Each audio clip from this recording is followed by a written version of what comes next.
بسم اللہ الرحمن الرحیم۔ آج میں آپ کو ایک اور منزل کی نشاندہی کرنا چاہتا ہوں جو آپ کی زندگی کا ایک اہم سوال ہے کہ ہم پیدا کیوں ہوئے ہیں۔ ہم اگر پیدا ہو گئے ہیں تو ہماری زندگی کا مقصد کیا ہے؟ تو با مقصد زندگی گزارنے کے حوالے سے آج کی گفتگو ہے کہ دنیا میں انسان جب آتا ہے، اللہ تبارک و تعالیٰ نے یہاں بہت سی چیزیں پیدا کی ہیں۔ آپ دیکھتے ہیں خوبصورت مناظر ہیں، پارکس ہیں، خوبصورت لوگ ہیں، پھول ہیں، درخت ہیں، آبشاریں ہیں، کائنات ہے، جمادات ہیں۔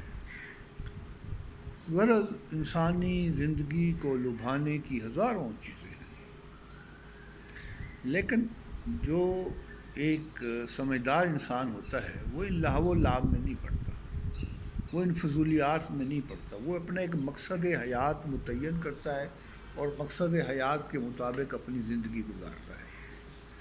اس کی میں ایک مثال آپ کو دے دیتا ہوں، پھر آپ کو سمجھ آ جائے گی کہ کیا اس با مقصد زندگی کس طرح گزاری جا سکتی ہے۔ آپ نے ٹرین کا سفر کیا ہوگا کہ ایک ٹرین میں جب انسان بیٹھا ہوتا ہے تو ٹرین ایک خاص رفتار کے ساتھ چلی جا رہی ہے۔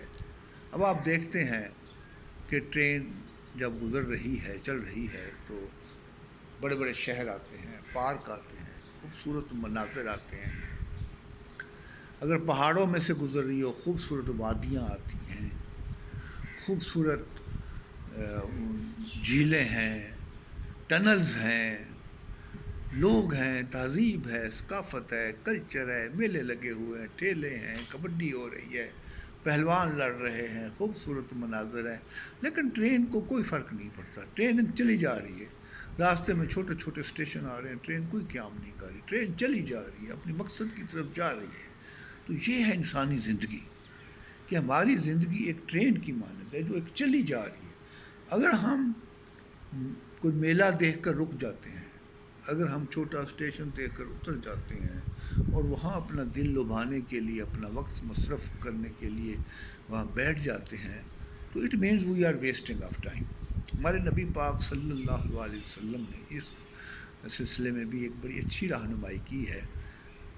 حدیث کی مشہور کتاب بخاری شریف ہے۔ قرآن مجید کے بعد اصحاح الکتب یعنی دی رائٹ بک، سب سے بہتر اور صحیح کتاب جو ہے وہ بخاری ہے۔ اس کی پہلی حدیث میں اعمال کا دار و مدار نیت کے حوالے سے جب بات کی گئی تو اس کے ساتھ ہی کہا گیا لِكُلِّ اَمْرٍ مَا نَوَىٰ، کہ انسان کے لیے وہی کچھ ہے جس کی وہ نیت یا جس کا وہ مقصد متعین کرتا ہے۔ یعنی اگر آپ ہجرت کر رہے ہیں دین اسلام کی خاطر تو آپ کی ہجرت دین کی خاطر ہے۔ اگر آپ ہجرت کسی عورت کو حاصل کرنے کے لیے کرتے ہیں تو آپ کی ہجرت اس عورت کے لیے۔ اگر آپ کسی اور نیت سرمایہ کی خاطر یا کسی دوست کی خاطر وہ ہجرت کرتے ہیں تو آپ کی نیت اور آپ کا مقصد زندگی وہ ہوگا۔ اب میں آپ کو مثال دوں کہ دنیا میں صوفیاء کرام آئے ہیں، تو یہ صوفیاء کرام کا مقصد کے حیات کیا ہوتا ہے؟ وہ اپنا ایک مقصد بنا لیتے ہیں، اللہ کو پانا ہے، وہ دنیا کو چھوڑ دیتے ہیں۔ یہ سوال نہیں ہے کہ انہوں صحیح کر رہے ہیں یا غلط کر رہے ہیں، سوال یہ ہے کہ whatever they want to achieve they achieve, جو وہ حاصل کرنا چاہتے ہیں وہ حاصل کرتے ہیں۔ انہوں نے ایک لاؤ لگا لیا نبی پاک صلی اللہ علیہ وسلم کی، اگر ذات میں انہوں نے محبت شو کرنی ہے تو وہ کرتے ہیں، وہ ساری دنیا چھوڑ دیتے ہیں۔ تو اسی طرح ہماری زندگی کا ایک مقصد ہونا چاہیے، ایک با مقصد زندگی جو ہے وہ انسان کو کامیابی کی طرف لے کے آتی ہے۔ اگر آپ ایک سائنسدان بننا چاہتے ہیں تو اس کے لیے آپ کو محنت کی ضرورت ہے۔ آپ انجینئر بننا چاہتے ہیں، آپ ڈاکٹر بننا چاہتے ہیں، آپ بن سکتے ہیں۔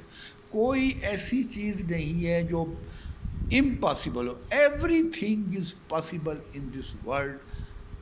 The only thing is that you have to achieve that, you have to try for that۔ آپ کو اس کے لیے کوشش کرنی ہے، آپ کو اس کے لیے محنت کرنی ہے، لگن، باقی دنیا کو چھوڑ دینا ہے۔ ادھر کیا ہو رہا ہے، ادھر کیا ہو رہا ہے، اوپر کیا ہو رہا ہے، نیچے ہو رہا ہے، یہ آپ کا مقصد نہیں ہے۔ آپ کا مقصد وہ ٹارگٹ ہے، وہ حیات ہے۔ اب ایک مسلمان کی زندگی کا کیا ٹارگٹ ہونا چاہیے؟ آخر میں بتاتا چلوں کہ ایک مسلمان کی زندگی کا ٹارگٹ نبی پاک صلی اللہ علیہ وسلم نے ہمیں قرآن مجید کی اس آیت کی طرف توجہ دلائی ہے، ربنا آتنا فی الدنیا حسنہ وفی الآخرۃ حسنہ۔ کیونکہ دیکھیں یہ بھی ایک نظریہ چل رہا ہے کہ دنیا کی زندگی ہی سب کچھ ہے، دنیا میں کامیاب جو ہو گیا وہ کامیاب ہو گیا، اور اس کے مقابلے میں دوسرا نظریہ جو آخرت میں کامیاب ہو گیا وہ کامیاب ہو گیا۔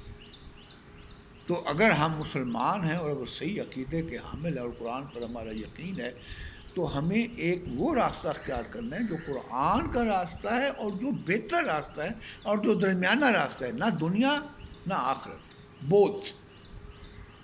جو دنیا کا حصول چاہتا ہے، قرآن مجید کہتا ہے کہ اس کا پھر آخرت میں کوئی حصہ نہیں ہے، جو آخرت کا حصول چاہتا ہے اس کا دنیا میں بھی حصہ ہے۔ تو قرآن مجید کہتا ہے لا تنس نصیبہ کا من الدنیا، دنیا سے بھی اپنا حصہ لینا نہ بھولو، پھر آپ کو آخرت کا حصہ خود بخود مل جائے گا۔